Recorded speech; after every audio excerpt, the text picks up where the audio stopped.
BFM Business, le focus de Tech & Co. Alors ce soir, on le disait, on va sortir les grands mots, circonstances, les écoles dites disruptives. Bah oui, ces écoles qui cassent l'école de l'enseignement traditionnel. On va en parler avec nos invités que je vous présente tout de suite. Voilà, comme ça les choses seront faites, la glace sera rompue. Nos invités donc, notamment Pascal Samama qui est avec nous. Pascal, bonsoir. Bienvenue, journaliste à bfmbusiness.fr. Avec nous également Kwame Yagan, bonsoir, cofondateur de l'école 42 avec Xavier Niel, bien sûr, avec Florian Buchet, Nicolas Sadirac. Zach Halal est avec nous également. Bonsoir, Zach Halal, l'université de la singularité, c'est ce que vous représentez ce soir. Singularity University, école des élites de la Silicon Valley, financée par Google. Et puis Mu-Cheng Pech est avec nous. Bonsoir, vous êtes responsable du pôle éducation numérique de Bibliothèques sans frontières. Vous avez contribué, vous, à importer en France la Khan Academy, qui est un MOOC gratuit, 13 millions d'utilisateurs dans le monde, lancé en France l'an dernier. Et oui, Pascal, il faut expliquer ce qui se passe aujourd'hui en France, c'est que le système traditionnel, classique, cohabite avec ces écoles qui sont en train de casser les codes. Exactement, et c'est d'autant plus particulier qu'en ce moment on est à un mois du bac, on est en plein débat sur les réformes scolaires.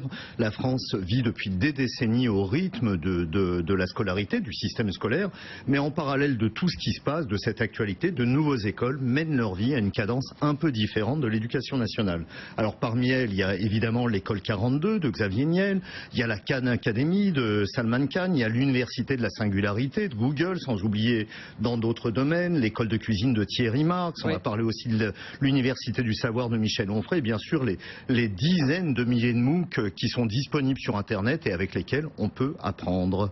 Est-ce que on va leur poser la question après, mais est-ce qu'on peut dire que ce sont des actions contre le système éducatif? Eh bien pas du tout. Pour moi, en tout cas pour moi, on va laisser nos invités dire oui, on veut remplacer l'éducation nationale, mais pas du tout. Ces instituts cherchent pas à devenir des concurrents. Fichu de nous le dire, je me souviens alors. Mais pour moi, c'est pas une concurrence, c'est autre chose. C'est autre chose. En fait, ce qu'elles veulent offrir, c'est offrir à ceux qui ont des capacités, une formation et qui n'ont pas pu les révéler dans un cursus traditionnel. Elles veulent leur offrir une formation qui va pouvoir séduire les recruteurs. Elle s'adresse surtout à ceux qui n'ont pas justement réussi à s'intégrer dans ce cursus classique et qui pourtant ont des talents. Alors elles recrutent les élèves sur la motivation, sur la passion.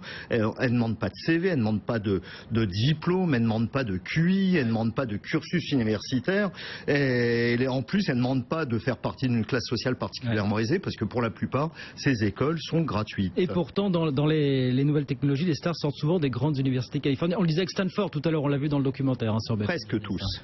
Presque tous. Alors il y a une exception, je sens, qui confirme la règle. Eh ben oui, c'est Steve Jobs, évidemment. Steve Jobs qui a totalement raté ses études, qui a été un cancre, qui a été le désespoir de ses parents. Ses parents ont dépensé l'argent qu'ils avaient économisé pour leur retraite pour lui payer des études et il en a rien fait. Il en était mort de honte. Il a fait d'ailleurs un discours à une remise de diplôme, c'était en 2005 devant les étudiants de Stanford, où il leur a expliqué que pour lui, ce qui avait motivé tout son parcours, et son parcours a été motivé par quoi? Par la passion et par la motivation. Alors il expliquait aux élèves qui venaient juste d'être diplômés, ceux de Stanford, qui sont peut-être aujourd'hui à la tête d'entreprises, c'était il y a 10 ans quand même, que pour lui, Pour réussir, l'essentiel, c'est de croire en quelque chose. On dirait du Kipling, c'est croire en son destin, en sa vie, en son karma, peu importe, croire en quelque chose. Et aujourd'hui, ces écoles disruptives, comme vous les avez appelées, adoptent quasi le même slogan et elles attirent des milliers de candidats qui sont à la fois insatiables et totalement fous. Et voilà. Les deux qualités pour réussir dans la vie. Les écoles disruptives, alors ça c'est le terme qu'on a vu beaucoup sur Internet. Zach Halal, je vous voyais sourire à ce que disait Pascal à l'instant. Vous présentez, donc je rappelle, l'université de la singularité. On va peut-être présenter d'ailleurs en quelques mots l'université de la singularité avant de vous interroger. Alors l'université de la singularity, ou Singularity University en anglais, c'est un pôle d'éducation, c'est un pôle d'innovation et un centre d'éducation qui a été créé par le concours justement financé par Google, en fusion au concours avec la NASA aussi. Et Singularity University enseigne en fait l'utilisation des technologies disruptives, des technologies à croissance rapide, des hautes technologies telles que l'intelligence artificielle, la robotique, les nanotechnologies, la fabrication digitale et leur utilisation pour résoudre des défis, des grands challenges de l'humanité aujourd'hui. Et c'est véritablement là où nous on s'aligne aujourd'hui justement pour avoir du talent comme ce fut le cas par exemple de Steve Jobs, des nouveaux Steve Jobs, des Steve Jobs Junior qui sont aptes à utiliser ce savoir-là et à vraiment suivre leur passion pour résoudre des problématiques sociétales, politiques ou économiques. Je vous repose la question. Alors, Pascal le disait à l'instant, il s'agit quand même d'offrir une formation qui séduira les recruteurs. Ça, c'est le rôle de l'école. Et vous répondez donc quand même à un besoin criant aujourd'hui en France. On répond à un besoin criant, mais je pense que d'abord, c'est pas la priorité de donner, de faire briller les candidats pour des recruteurs. Aujourd'hui, on met en avant les talents qu'ont ces candidats-là. Aujourd'hui, nous, on sélectionne sur CV, sur lettre de motivation, mais surtout sur le profil global, je dirais le karma et l'énergie que dégage un certain profil. Aujourd'hui, on a eu, par exemple, l'année passée, on a eu un candidat qui avait escaladé les 7 monts, les plus hauts monts du monde, incluant l'Everest, et qui travaille pour un fonds d'investissement en Chine. On a eu un comédien, un stand-up comédien au Brésil qui était très connu. On cherche des profils qui sont atypiques et qui n'ont pas forcément eu un succès scolaire extraordinaire, voire modeste, peut-être même médiocre, mais qui ont une certaine flamme, une étincelle, une passion qui les drive, qui les pousse à vraiment repousser les limites, qu'on ne trouve pas généralement chez des candidats ou des étudiants qui sont dans des cursus classiques. Maintenant, je ne dis pas que des étudiants dans des cursus classiques ne sont pas aussi brillants, mais on remarque qu'il y a un certain quota de surdoués qui passent par des cursus classiques et qui sont marginalisés. Kwame, à l'école 42, vous recherchez le même type de profil. Qu'est-ce que vous cherchez avant tout chez vos candidats? Nous, on cherche deux choses. On cherche... Une chose de base, c'est que déjà on essaie de former des citoyens numériques, donc des gens qui vont habiter demain dans un monde numérique, qui est un monde qui modifie fondamentalement toutes les relations qu'on peut avoir avec tout ce qu'on a autour, et ça demande quelque part un certain nombre de nouvelles compétences, de nouvelles manières de réfléchir vis-à-vis de ce monde-là. Ça, c'est une chose, et puis ça, c'est ce qu'on essaie de donner à tous nos étudiants, et puis clairement, on essaie de faire émerger au travers de nos méthodes des étudiants qui, effectivement, dans le système scolaire classique, étaient souvent rejetés. Je rappelle qu'on annonce des chiffres aux alentours de 150 000 étudiants qui quittent par an en France le système classique, et donc c'est d'offrir aussi, quelque part, une autre voie, une autre solution pour les emmener dans de l'éducation, avec toujours ce même objectif qui est d'avoir des gens qui sont capables de s'intégrer dedans. Alors effectivement, comme nous on fait des développeurs principalement, on va obtenir effectivement des gens qui aujourd'hui sont un peu considérés comme les rockstars, que ce soit de la vallée ou d'autres endroits dans le monde. Vous ne cherchez pas des rockstars, vous, Zakalalel, forcément? Nous, on cherche surtout des gens qui sont passionnés, des ingénieurs, des profils très divers. C'est ça. Musheng Pech, vous avez donc contribué à importer là en France la Khan Academy. Alors là, vous présentez quand même comme une organisation à but non lucratif. C'est ainsi qu'elle se présente. Bibliothèques sans frontières. Et la Khan Academy se présente également elle-même comme une organisation à but non lucratif qui veut, je cite, donner accès à l'enseignement gratuit pour tous à travers le monde. Autre philosophie, on a l'impression. Autre philosophie et pas tant que ça en fait. La Khan Academy, c'est effectivement une organisation à but non lucratif, une plateforme web avec des milliers de contenus entièrement gratuits. Donc dans ce sens-là, effectivement, on travaille à l'accès à l'éducation, et Bibliothèques sans frontières a adapté la Khan Academy il y a 2 ans. On l'a lancé la plateforme française en septembre dernier, et Bibliothèques sans frontières, c'est une ONG effectivement, donc à but non lucratif. Et notre but à nous, c'est 2 choses. C'est d'une part de favoriser l'accès à la culture, à l'éducation, à l'information, et un peu comme l'école 42 par exemple, c'est aussi de travailler à renforcer les compétences des personnes avec lesquelles on travaille, et notamment des populations les plus vulnérables. Donc pour nous, avec la Khan Academy, il s'agissait d'une part de donner vraiment accès à l'éducation et à une éducation de qualité à tous partout dans le monde, parce que nous on travaille en France, on travaille aussi dans d'autres pays, en Afrique francophone, à Haïti, dans la zone syrienne. Et la Khan Academy, c'est cette plateforme qui se veut adaptée à l'apprentissage de chacun. C'est ce concept d'apprentissage personnalisé, d'accompagnement personnalisé. Et dans ce sens-là, effectivement, on rejoint un peu la philosophie à la fois de la Singularity University et de l'école 42, qui est de dire, en fait, tout le monde peut apprendre, il suffit de trouver les bonnes méthodes et les bonnes façons d'accompagner les gens. Vous disiez tout à l'heure, est-ce qu'on est en train d'essayer de cohabiter avec l'école ou alors d'aller à l'encontre de l'école? Je pense qu'avec la Khan Academy, pas du tout. En fait, on offre juste un outil supplémentaire qui donne au corps enseignant, qui donne aux éducateurs informels, aux acteurs sociaux, la possibilité d'accompagner de façon personnalisée les gens comme ils en ont besoin. Combien d'utilisateurs en France aujourd'hui?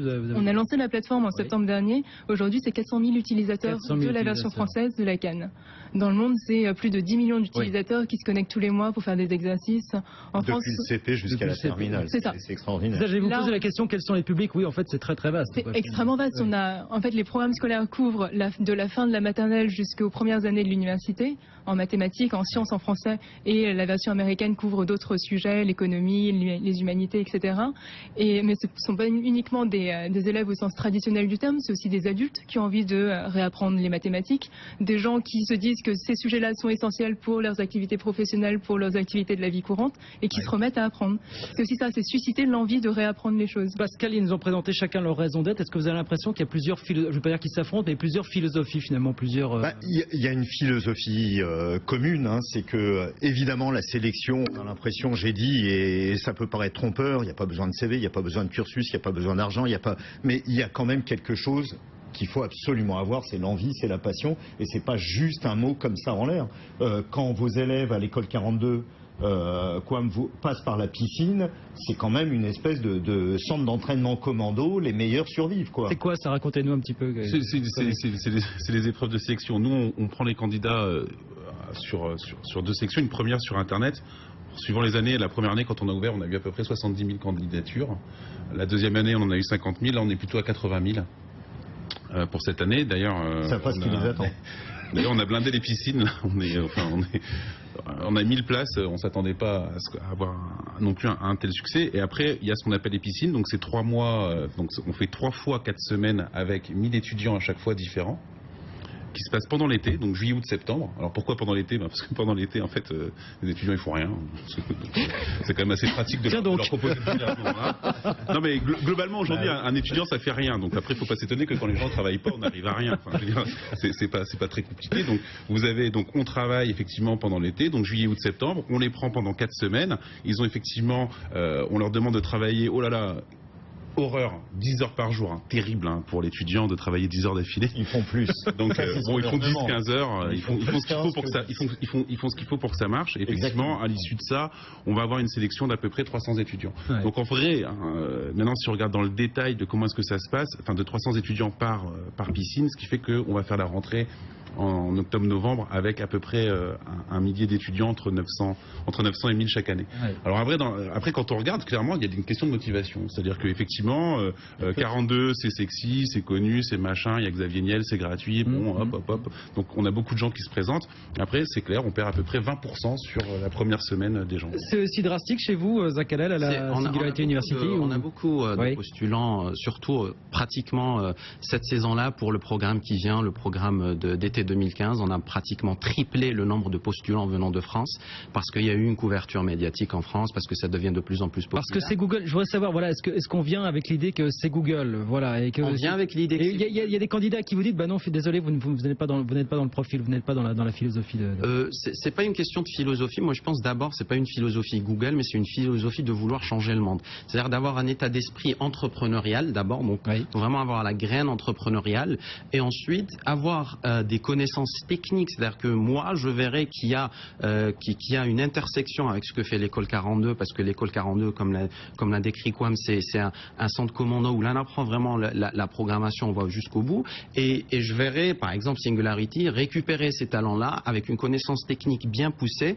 pour ensuite les orienter vers l'utilisation de cette compétence-là pour résoudre des problématiques mondiales. Après on peut aller dans l'algorithmique, on peut aller dans l'intelligence artificielle, on peut aller dans la fabrication digitale, etc. Mais ce que je voudrais aussi, tous ces trois axes de sélection, en fait, créer un profil qu'on cherche, mais surtout c'est ces étudiants-là qui passent pendant l'été, en fait passent dans un été qui est extrêmement intense. C'est un programme qui dure 10 semaines, extrêmement intense, avec des cours la matinée, après des travaux pratiques, des workshops, etc.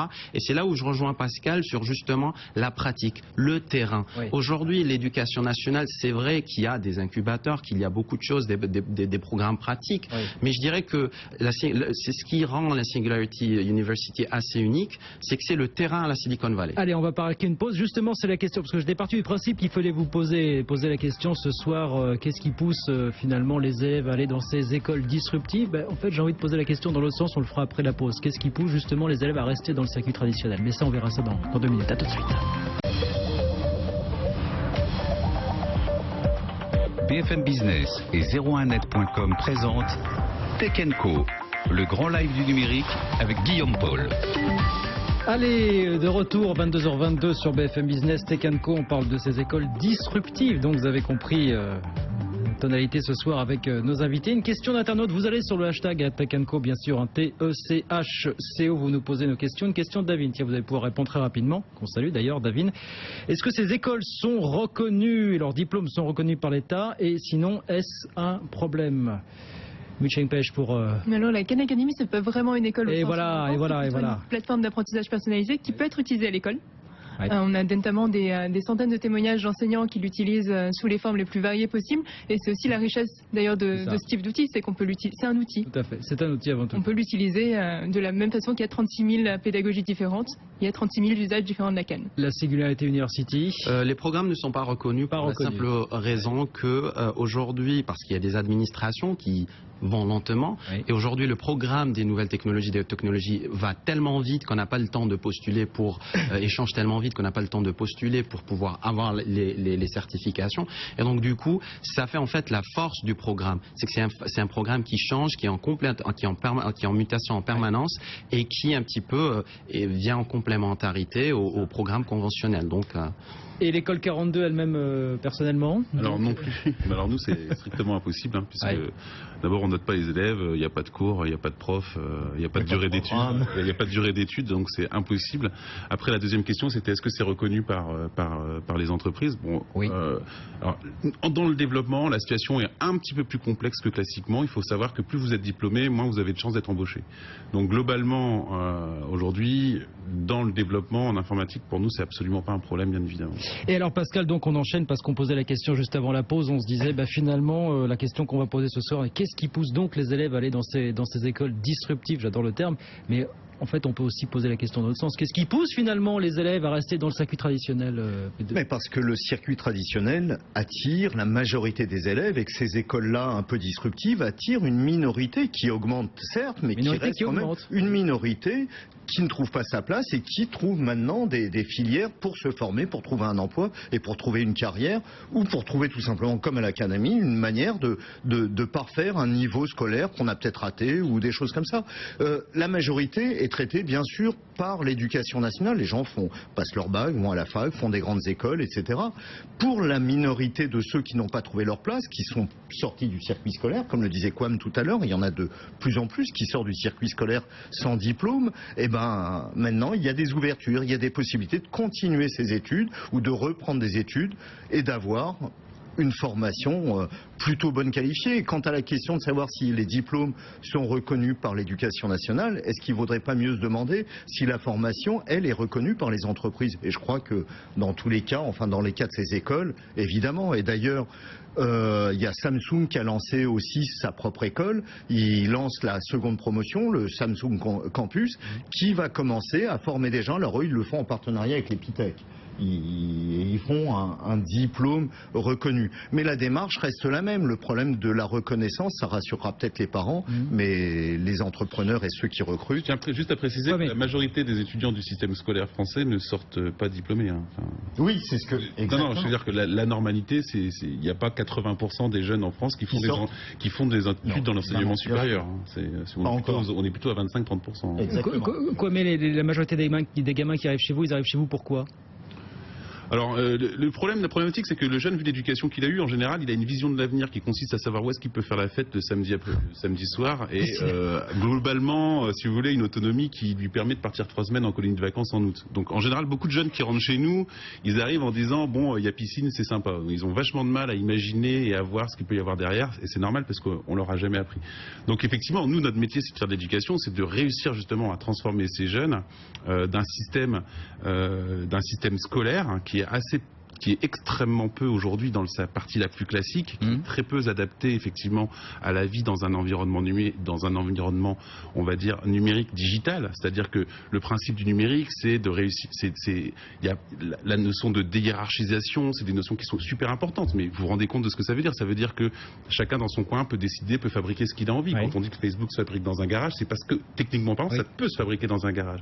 Avant, on était dans un monde qui était un monde industriel, dans lequel, si vous voulez, à partir du moment où vous aviez besoin de lancer une industrie, ça demande tout de suite 4 milliards de ressources pour lancer le truc. Aujourd'hui, vous êtes capable de le fabriquer dans votre garage. Et ça change vraiment fondamentalement tout. Donc vous avez des nouvelles valeurs qui sont à introduire, qui aujourd'hui sont des valeurs qui sont difficilement attrapables et attrapées par l'éducation nationale, qui a été construite sur le modèle de l'industrie et qui a été fait pour servir l'industrie. Et je rappelle qu'aujourd'hui en France, c'est sur BFM que je ne vais pas vous l'expliquer, on a des champions du monde limite intergalactique de l'industrie, des Total, des GDF Suez, des grosses entreprises comme ça, tous ces dirigeants viennent de notre système scolaire le plus classique.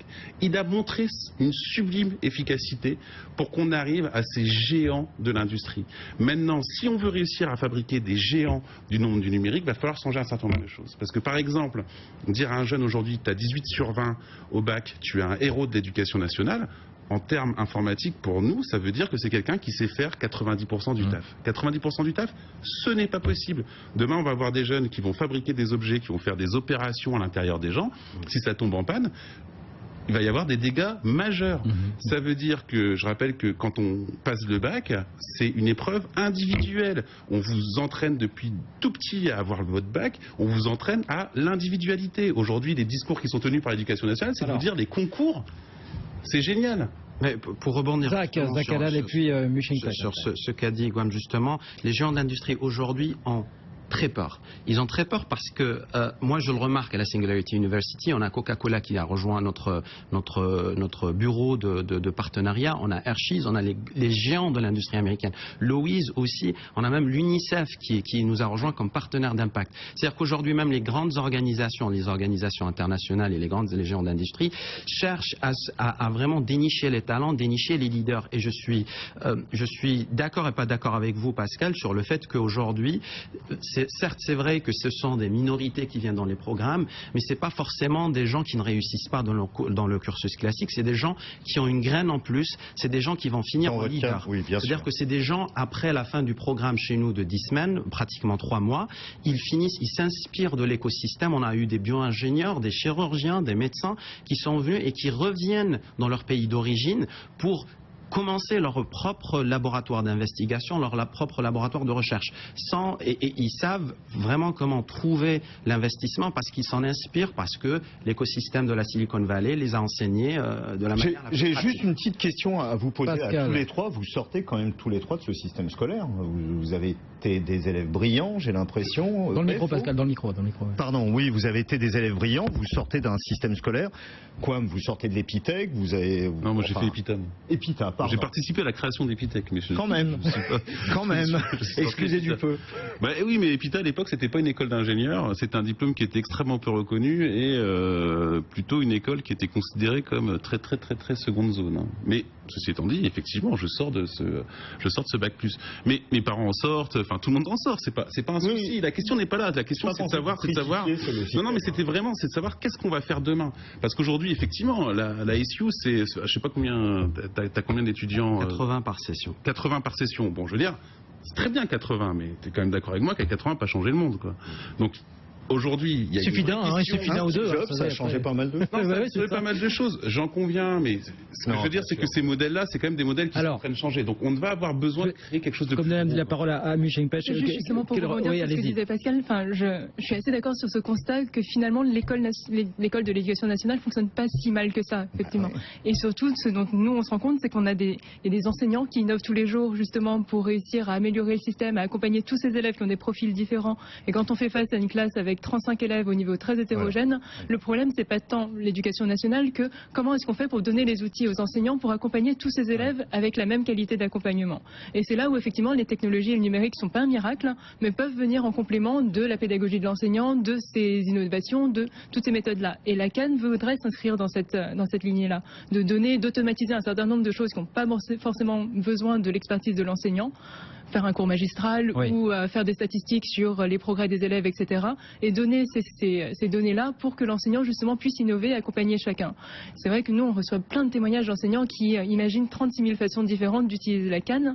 Et après, pour les minorités d'élèves à qui effectivement le système ne convient pas forcément, mais justement le numérique est aussi un super fort outil, que ce soit via les MOOC, que ce soit via la CAN, parce que, par exemple, juste pour terminer, on a ce témoignage d'une maman qui a un petit garçon qui est autiste Asperger, qui a eu beaucoup de mal à être scolarisé à l'école pour des questions d'attention, de capacité à travailler dans un environnement comme celui de la classe, et qui, avec la CAN, a trouvé l'environnement, la façon de se concentrer qui lui allait pour réussir. Mais c'est vrai que, je voudrais juste nuancer cette vision un peu pessimiste de l'éducation nationale. Ouais. Et il nous reste 2 minutes, Pascal. Quand on préparait cette émission, on faisait référence, et vous avez fait référence justement à Thierry Marx. Vous m'avez dit, Thierry Marx, c'est l'école qu'il a fondée, c'est l'école 42 de la cuisine. Exactement. Mais c'est bien sûr, ça y est, l'école 42 est standardisée. On avait essayé de faire un partenariat et on n'a pas réussi, ceci étant dit.